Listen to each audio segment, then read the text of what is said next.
WPGC 95.5, the DMV's R&B, hip hop, and throwbacks. I'm so excited because I have a new artist that is joining me. I was introduced to this man on Saturday, and I am a fan already.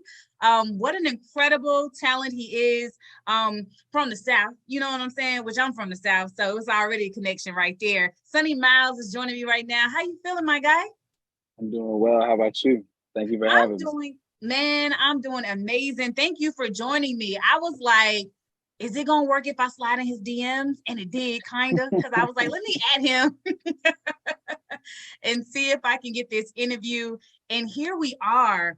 You know you talented, right? I appreciate you. I appreciate Like, you trying with me. like the humbleness is awesome, but I remember I was standing at the bar, you came on stage, and I was like, who is that? I was like, okay, he about to do a show, and I'm looking, and I'm waiting for more people, and I was like, no, is he about to do this like solo dolo with his laptop and his, like, he about to make this happen at the Fillmore? And you did. Like, yo, you made everybody turn around and pay attention. You made the whole room do call and response.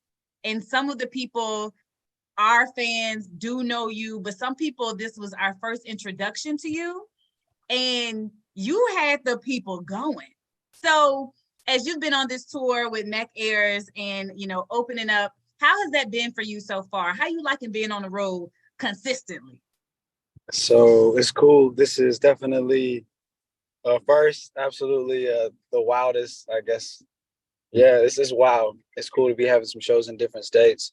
Um, it's weird navigating like all the small things, you know what I'm saying? Like the show will be good, but you'll be navigating like travel, or you'll be navigating like, just little things. So it's cool to learn.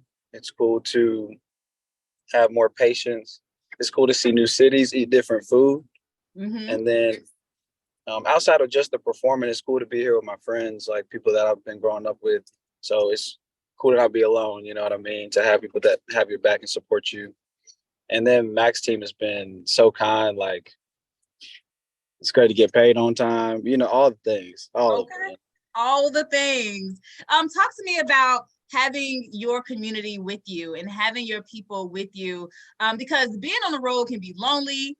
I'm gonna tell you, I don't know you from a can of paint, but Okay. you seem like a very grounded individual. Like, you know what I'm saying? You're gonna have fun, you're gonna do your thing, but also like community seems very important to you. Family seems very important to you. Talk to me about how it's been to have your people with you to kind of keep everything in check, or just, road frustrations that happen. Absolute. I think it's fun. I think they are, I don't know. I just don't have to worry. I don't have to feel a sort of anxiousness. Or if I do, I can kind of like rely on them, not in an unhealthy way, but like, those are my guys. And also, they've been with me for different periods. So like they really know how to be like, nah, like I don't think I like that. Or like we know how to listen to each other. So I'm like, if one person's like, I don't think we need to do that, it's like, all right, no, we're not gonna do it. It is, yeah, it's fun. It's crazy. But I think the coolest thing is they can also give me inputs, and like they'll be able to read the room and be like, you might want to do this song today. Like you might want to try this approach. So it's good to just have other ears, or yeah, really, really just have other ears and have other opinions. Is But yeah, is every show different? Because you just said they kind of are like, maybe try this song. Is it a unique experience every single time you take the stage? yeah. So the set we did, or the set I did, was the first time we did it as like that. I try to switch up my set every time, and generally the homie Mark, he'll be like, "All right, I think you should do this cover. Like, check this out. Like, So we'll probably do something today different because we're in Pittsburgh. We knew that there was gonna be a lot more black folk in Silver Spray, so he's like, so we got, so we got to do, we got to do.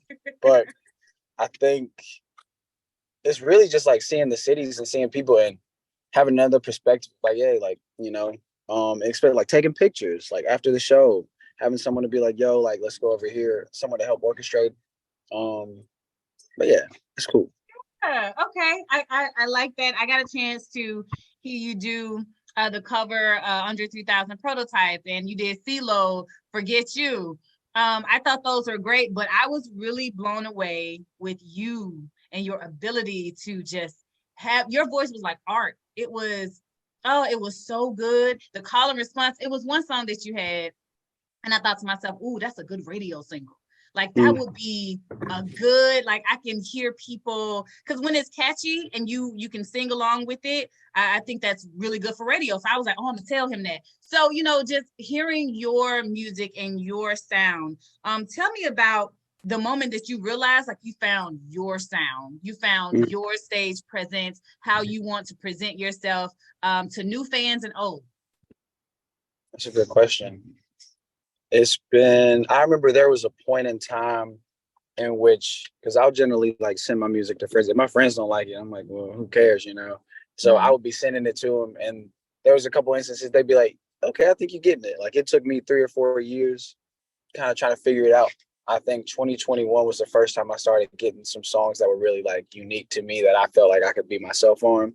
Now I feel like I'm kind of in a stride of confidence to where like, you know, I can kind of bring in things that I know are marketable, as well as bringing in my eccentricities and creating something that everybody can sing along to.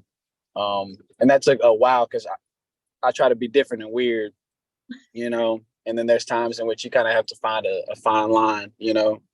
So I think I'm in it right now. I think I'm finally starting to run that real good stride, which is cool, for it to be now on tour. Yeah, because now you mentioned, 2021 really finding your sound, but 2019 was a big moment for you. Talk to me about that moment, making our forever president Barack Obama's list. You collabed with Lester Genius and Jackson, and talk to me about that moment and how like, oh, I'm kind of nice. I think that was probably the wildest feeling. He called me in the morning. He called me at like 8 a.m. He was like, have you checked your Instagram? I'm like, no, I haven't checked it. And I mean, at that point, I'm still in Winston-Salem. I'm from Winston-Salem, North Carolina. So like the local scene is just that. Like we all kind of have our own little sects. Like we're all pretty much a strong unit. But it was cool because everyone was like, yo, like you got that. Like, oh, like crazy. So, and it was cool. We're still trying to figure out how Obama found it or whoever curated it, shout out to them. But it was crazy. I'm thinking it's the girls. They really tapped in, because when I saw it, I was like, oh yeah, they probably was like, this got to make the list. I feel like it's a collaborative effort. I feel like the Obamas really so really so yeah, I was really happy when I found that information, because I thought to myself, like, what an incredible honor as you are building and growing in this industry for an icon like Barack Obama to put you on the list with other people that's been in the industry a very, very long time. But with that being said, you got that it factor though. Am I surprised? Absolutely not. I'm not surprised or shocked. Because you definitely got it. The way you exercise crowd control and the way you were so confident on that stage. I was like, I'm telling you, the whole time I kept saying, like, Jeremy, what is his Instagram again? I need his name again. Cause I was like, say your name more, because I gotta find you. Because you definitely did your thing. Now, you grew up in a very musical family, from your granddad playing music to your dad singing in the choir to, you being mesmerized by the drums. What led you to the guitar and wanting to learn instruments yourself? Because some people like music, but they're not trying to read music. They're not trying to like really get engulfed in like the culture of it. And I just, obviously it's in you, but talk to me about your musicianship and playing instruments. So I'd say somewhere around 17 years old or so, I transitioned from sports to kind of being curious about music. I had pretty much exhausted my sports career, if you will. I kind of knew, Yeah. But I did always have an affinity for music. I just liked learning and studying it. I was kind of a nerd. And I definitely consider myself a closet singer because I played drums in the church. I didn't ever want to sing in the choir, you know what I'm saying? I just wanted my dad to do the one that was singing. I ain't want to do all that. But I would sing, here and there. I'd sing in my room. I'd turn the music up real loud. So I'd be like, So at some point, I just kind of grew a love for it. And I was like, I think I just want to try out singing. I feel like I can match pitches and stuff. I don't know.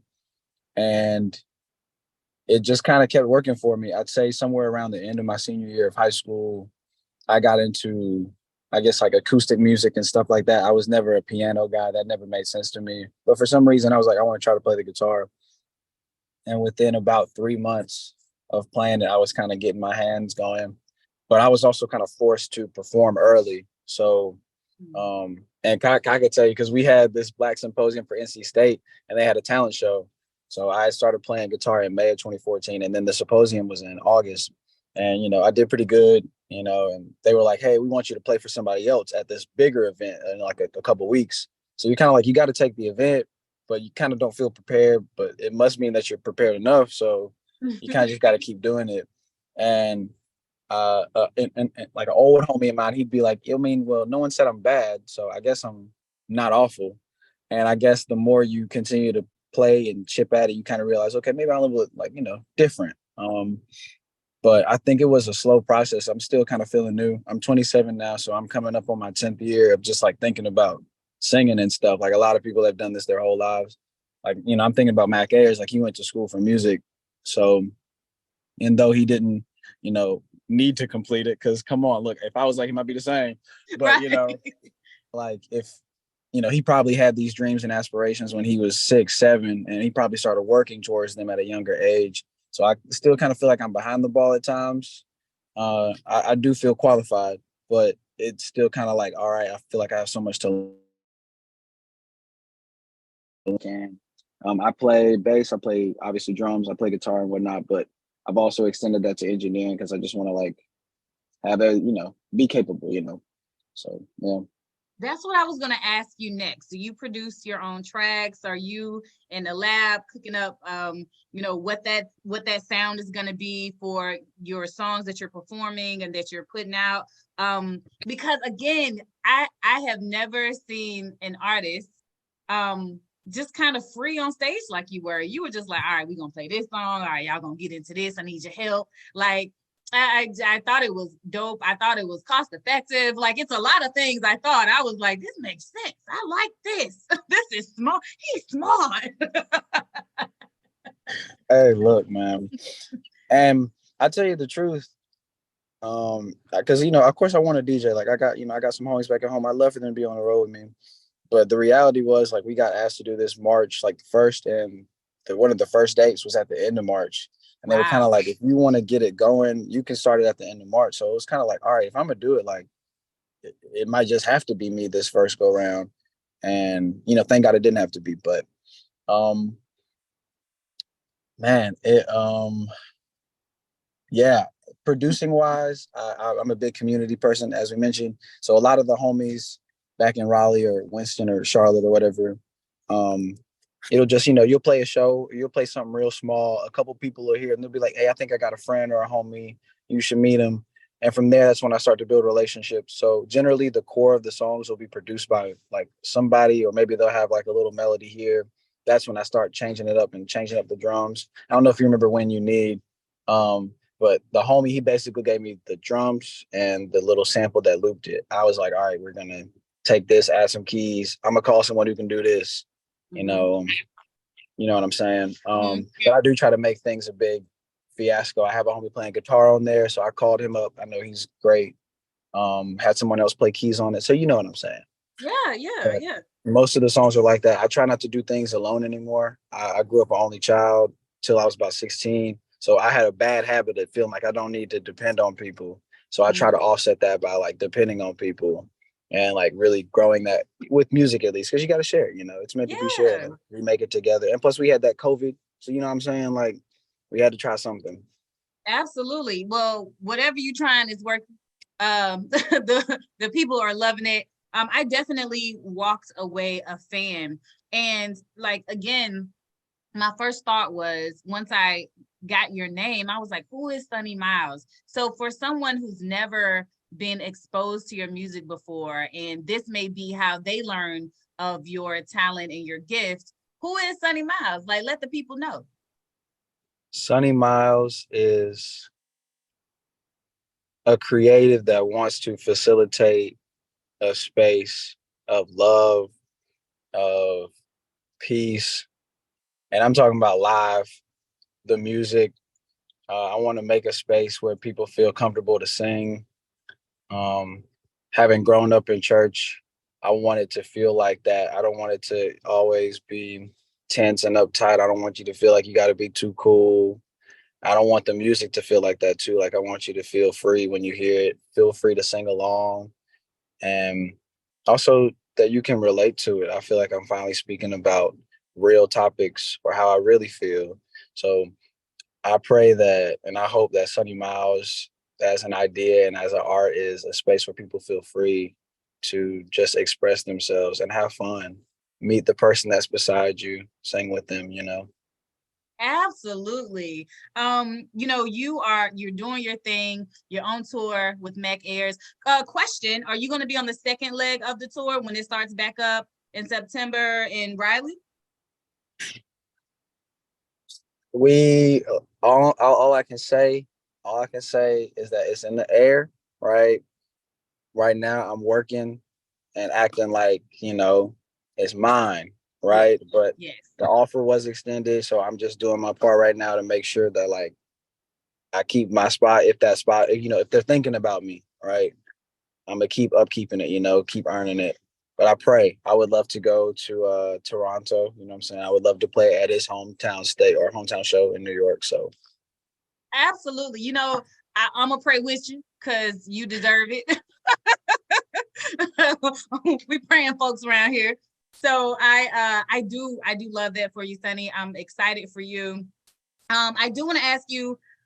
So I was at the show on a date, and yeah, he's smart, and it was a lot of fun. But he has a cousin that's in Greensboro named Colin Robinson.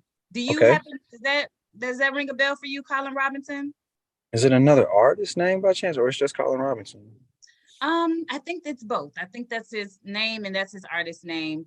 But he said he knew you. So when he asked him, he was like, "Oh yeah, I know who that is." So I don't know, how you are moving around your spot, but I wanted to drop that name because he's definitely a fan and appreciates your art and what you're doing and what you're working on. And then also, hopefully, because you're gonna be on the second leg, there's a podcast called Bourbon and Boy Shorts, and that's where they play a lot of new music, they play a lot of new talent, and you and Mac definitely on the list. So of how they're dropping new music. So the goal is when you come to Be More, though, we got to get you in the city with the folks in them Be More streets with Big us time. to do like an unplugged show. I think that would be incredible. So yes, I'm plugging my guy. 10 out of 10. 10 out of 10. And making sure that you're familiar with these different names of people that are rooting for you and supporting you. And of course, the radio station. I'm with WPGC 95.5 out of DC, and we're all over the DMV. And when I was at the show, I was like, oh, yeah, the people got to know who this man is. Because yes, we love Mac. He's amazing, but I'm a fan of you as well, and you deserve to be on that stage. And so I'm very, very proud of you. So keep doing the amazing work that you're doing. So when people are trying to stay connected with you, how can we do that? Where you at so the people can get plugged in? So it's Sonny, SONNYFOR, Miles, spell regular. That's everywhere. Instagram, Twitter, TikTok, YouTube. And then yeah, just stay plugged in. Uh yeah, I'm pretty active, you know what I'm saying? I be posting those stories and whatnot. But yeah. You active because that's how I got you right now. So I appreciate you. I shot my shot for an interview. You were like, yeah, let's do it. So thank you again for your time. But we're going to continue to plug you and support you. And hopefully when you come through Baltimore, we get to see you up close and personal at the show and then also doing some other stuff, getting some dollars. Okay. I'm down. Absolutely down. I look forward to it. And I hope all things good, it works out. Absolutely. Thank you so much. We appreciate you checking in with WPGC 95.5. Thank you, Nori. Appreciate you.